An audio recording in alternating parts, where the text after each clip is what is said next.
Dari pantauan tim liputan Sriwijaya TV, H+6 Lebaran di stasiun kereta api Kertapati Palembang, suasana arus balik Lebaran dengan menggunakan moda transportasi ini masih terlihat ramai.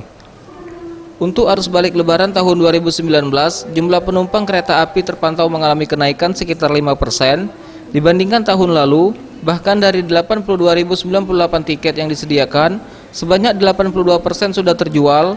Dan untuk tiket kelas ekonomi berbagai tujuan di Sumsel dan Lampung, hingga tanggal 17 Juni mendatang sudah ludes terjual.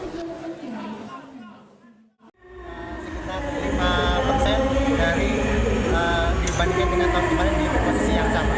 Dapat menjadi gangguan pelayanan tersebut dan tidak bisa diberikan pengganti sarananya, akan diberikan kompensasi 50%. Itu di setiap penumpang, Pak ya? Kalau hari ini memang nggak terlalu rame sih. Nggak terlalu rame dia. Kenapa memilih naik kereta? Kereta udah enak sekarang. Fasilitasnya udah bagus, udah enak, udah nyaman. Terus juga harganya terjangkau sih daripada kereta, daripada tiket yang lain. Tim Liputan Sriwijaya TV.